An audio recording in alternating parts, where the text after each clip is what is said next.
Bonjour à tous, ravi de vous retrouver pour Médiasphère. Comme chaque semaine, nous faisons une petite sélection de ce qui est paru dans la presse locale et nationale. Aujourd'hui, pour m'accompagner, Sébastien Germain. Bonjour Sébastien. Bonjour Pauline.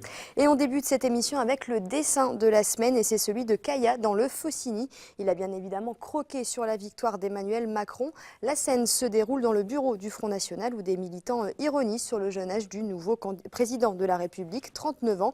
Cela met un coup de vieux pour la classe politique. La République En Marche a d'ailleurs dévoilé ce jeudi une partie de ses candidats aux législatives et la moyenne d'âge est de 46 ans contre plus de 60 actuellement. Le renouvellement est donc en marche, du moins pour le moment.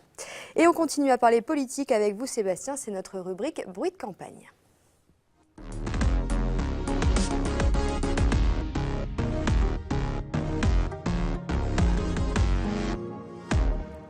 Et Sébastien, le sujet principal en ce moment sur les réseaux sociaux, c'est les législatives. Et oui Pauline, les élections législatives des 11 et 18 juin prochains qui sont dans toutes les têtes et dans tous les esprits. Ce jeudi, vous l'avez évoqué, c'était très attendu, la République En Marche a présenté ses candidats.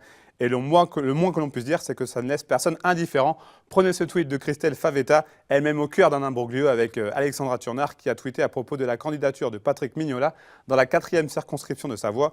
Je prends acte de l'investiture de Patrick Mignola. 3 petits points. Un message concis et bref qui laisse libre cours à toutes les interprétations, mais on peut sentir une petite pointe d'agacement. Bernard Accoyer, lui, le secrétaire général des Républicains, est en mode offensif après cette annonce des candidats de la République En Marche. J'ai choisi 2 tweets du maire d'Annecy-le-Vieux. Dans le premier, je cite « En Marche veut incarner le renouvellement, mais hier encore, M. Delevoye appelait nos élus pour tenter de le débaucher. » Bernard Accoyer qui cite une nouvelle attaque dans un autre poste. Il dénonce une opération de marketing électoral qui se limite à la gauche et aux amis de François Bayrou. Pour plus d'informations, je vous conseille vivement le communiqué de Bernard Accoyer sur le site internet des Républicains. Des nouvelles d'Hervé Guémard qui, lui, ne se présente pas aux prochaines élections législatives. Le président du conseil départemental de Savoie vient de sortir un livre intitulé « La ligne de force ». Dans un message posté sur Facebook, Hervé Guémard explique que selon lui, la politique étrangère et la défense seront au cœur du prochain quinquennat. Il a donc décidé de résumer la feuille de route du futur président de la République, qui qu'elle soit, au-delà des clivages politiques. Merci beaucoup Sébastien, puis on aura l'occasion bien évidemment de reparler de ces législatives d'ici le 11 et 18 juin prochain. Place désormais à notre rubrique Atmosphère.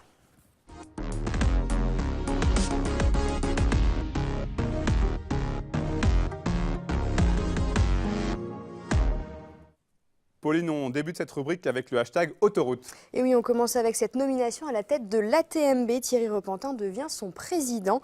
L'ex-ministre socialiste succède à François Drouin, en poste depuis 2013. François Hollande a procédé à une nomination de dernière minute avant la fin de son quinquennat. Le décret de nomination a été publié en effet au journal officiel le 5 mai dernier. Une nomination qui intéresse aussi la presse nationale. On va le voir, c'est le cas entre autres du Figaro qui dresse son portrait. Mais le Canard enchaîné s'est également intéressé à cette nomination. Sébastien, il parle d'un cadeau fait à Thierry Repentin, qui est aussi conseiller départemental de Savoie, tout comme cela a pu être fait pour Édouard Balladur dans les années 80. Thierry Repentin voulait diriger la foncière solidaire, son bébé, mais la haute autorité en a décidé autrement, estimant un possible conflit d'intérêts. Il serait donc allé se plaindre auprès de François Hollande, qui lui a donc donné les rênes de la TMB, détenue à 93,1% par l'État et les collectivités. Une nomination qui fait donc parler. Pauline, il y a une nouvelle avalanche cette semaine du côté de Bonneval-sur-Arc, c'est votre hashtag. Oui, cette semaine a de nouveau été meurtrière malheureusement en Savoie après l'avalanche de Bonneval-sur-Arc, vous le disiez. Le drame s'est déroulé alors que 3 amis randonnaient pour aller skier sur un couloir surplombant le village de Haute-Maurienne. Alors nos confrères de France 3 se posent la question suivante, le ski de printemps est-il trop dangereux? Alors première idée reçue fausse, le ski de printemps n'est pas forcément plus dangereux. Normalement le manteau est stabilisé avec des températures chaudes la journée et froides la nuit, explique David Petitjean, le commandant de la CRS Alpes. Malheureusement, ces derniers jours, le froid a sévi et les chutes de neige ont été importantes. Le conseil, c'est de rester sur des pentes à moins de 30% pour limiter les risques de départ. Autre donnée, au mois de mai, les prévisions météo ne sont plus aussi fines qu'au cœur de l'hiver. En effet, la fermeture des stations de ski ne permet plus aux ingénieurs de Météo France de disposer de sondages du manteau neigeux réalisés quotidiennement pendant la saison. Et puis, le gouvernement vient de créer une chaîne YouTube et Dailymotion. Il publie depuis fin avril 2017 des tutos risques pour développer une culture des risques et donner une meilleure connaissance des gestes à adopter aux 18-24 ans. Le deuxième épisode concerne le risque d'avalanche. Je vous propose d'en écouter un petit extrait. Salut! Aujourd'hui, on fait le point sur les avalanches. Je vous fais pas un dessin de pourquoi c'est dangereux. Donc, pour éviter les situations à risque, je vais vous donner quelques pistes. Pistes, non? Bref, premier élément, s'informer. C'est facile, tu vas voir, même une marmotte, elle comprend. La marmotte, elle comprend. Elle a la montagne déjà. Elle les a, les pictogrammes, ok? Connaître tous les drapeaux jaunes, c'est ok. Moi, même pas la peine d'y penser. Drapeau à damier, c'est pas super. D'ailleurs, cette année, de nouveaux pictogrammes européens sont arrivés. Tu vas voir, ils sont super. Sinon, grâce à ce petit objet et à l'appli... Voilà, une vidéo à découvrir sur le site internet du gouvernement. Le message reste donc bien évidemment, Sébastien, la prudence en montagne, hiver comme été. Bien évidemment. Merci Pauline pour cette rubrique atmosphère. On passe désormais au top et au flop.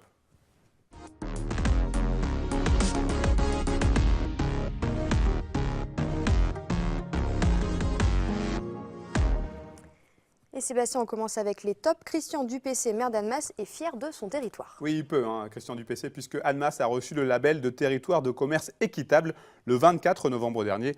La remise officielle du label a eu lieu ce mercredi 10 mai. Ce label, c'est donc un label valable 2 ans qui encourage les actions de la ville, mais aussi de ses citoyens en matière de commerce équitable. Et ce week-end à Chambéry, il y aura du sport. Oui, du sport avec de la course à pied, la 11e édition d'Odyssea, qui aura lieu ce samedi 13 mai à Chambéry. Odyssea, ce sont 3 formats de course, 2, 4 et 8 km. 11 000 participants sont attendus pour cette épreuve caritative qui soutient la lutte contre le cancer du sein. Le départ est prévu au Parc du Vernet et l'arrivée place de Genève. En 2016, ce sont près de 122 000 € qui ont été récoltés. Et vous y serez? Je serai en reportage la semaine prochaine. Pour un sujet complet dans le JT lundi. Et puis la Savoie au Sénégal. Oui, avec une initiative solidaire de cette jeune étudiante, Marjorie Lantier, étudiante à l'UMSB, récemment diplômée en master en langue étrangère appliquée, analyse de crise et action humanitaire. Elle s'est impliquée dans un projet au Sénégal. On apprend que la jeune femme a choisi comme sujet de mémoire pourquoi les discriminations basées sur le genre sont-elles si dures à éradiquer. Marjorie Lantier, qui a donc choisi de rejoindre une association après ses études, l'Association internationale de mobilisation et d'égalité. Et après ça, un centre d'hébergement et de formation pour jeunes femmes est depuis sorti de terre au Sénégal. Eh bien, c'est très sympa. Et puis, on termine avec une vidéo d'un secours plutôt incongru. Oui, une info insolite, mais heureuse. Pour terminer, c'est top. Je vous propose de voir cette vidéo de nos confrères du Dauphiné libéré. Vous pouvez voir 2 vaches de l'exploitation Loti de Vercher dans la vallée du Gifre qui se sont retrouvées bloquées au bord d'une barre rocheuse. Difficile de savoir comment elles sont arrivées à cet endroit. Toujours est-il qu'il a fallu l'intervention des pompiers et d'un hélicoptère, comme vous pouvez le voir sur ces images, pour les secourir. Rassurez-vous, les 2 vaches sont en parfaite santé. C'est assez impressionnant, c'était leur baptême de l'air en fait. Voilà, un petit peu. On termine l'émission avec les flops et les habitants de Chambéry qui sont mécontents. Oui, les habitants de Chambéry-le-Haut, très précisément, qui réclament une déchetterie, c'est-à-dire dans l'essor savoyard. Vous pouvez le voir sur cette photo, puisque les encombrants s'amoncellent devant les poubelles. Une situation inadmissible pour certains habitants, et notamment Jean-Marc Lacambre, résident du quartier Chantemerle et membre de l'association Cap à Gauche, qui dénonce cette situation. À l'origine, justement, de ces problèmes, la fermeture en juin 2016 de la déchetterie des Hauts de Chambéry. Cap à Gauche a donc demandé à Chambéry Métropole, cœur des Bauges, la réouverture du site. Et puis le refuge Robert Blanc n'a pas bien passé l'hiver. Oui, c'est France Bleu Pays de Savoie qui nous raconte cette histoire d'incivilité.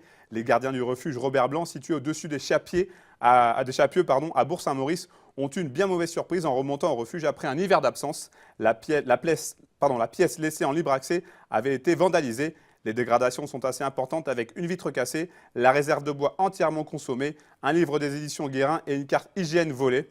Après un moment de stupéfaction, les gardiens du refuge ont déclaré sur leur site internet qu'ils étaient prêts à accueillir de nouveau du monde dans le respect et la bienveillance. On espère bien évidemment que le message est passé. Et puis un McDo refoulé. Oui, un projet de restaurant McDo qui ne fait pas l'unanimité du côté de Sciez dans le Chablais.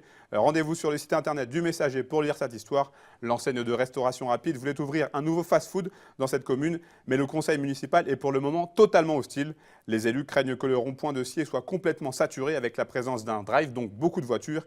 Ils dénoncent également la pollution inhérente à un tel projet. Puis on sait que McDonald's n'a pas forcément une très bonne pub. Donc le permis de construire n'a toujours pas été délivré. Un McDo à Sciez, ce n'est donc pas pour tout de suite. Affaire à suivre tout de même. Et on termine avec cette disparition d'un militaire. Oui, ce triste anniversaire évoqué dans le Dauphiné libéré. Cela fait désormais 1 mois que le caporal Arthur Noyer du 13e bataillon de chasseurs alpins de Chambéry a disparu. Sa caserne n'a plus de ses nouvelles depuis la nuit du 11 au 12 avril dernier. Depuis, les recherches des gendarmes n'ont absolument rien donné. Le 20 avril, une information judiciaire a été ouverte et depuis, les parents d'Arthur Noyer se sont constitués partie civile pour pouvoir accéder au dossier. Et les recherches continuent bien évidemment. Merci Sébastien. Merci Pauline. On termine avec un conseil de lecture. Montagne Magazine consacre sa une du mois de mai à Ulysse Teck, l'alpiniste suisse décédé le 30 avril dernier sur les pentes de l'Everest. Un dossier est également proposé pour savoir comment filmer à 8000 mètres d'altitude. Un dossier qui devrait intéresser notre journaliste Emmanuel Jout, spécialiste de montagne. Et on lui conseille tout à fait cet article. Voilà, c'est la fin de cette émission. Merci à tous de nous avoir suivis. On se retrouve la semaine prochaine pour découvrir de nouveaux articles de l'actualité locale et nationale. À bientôt sur 8 Mont Blanc.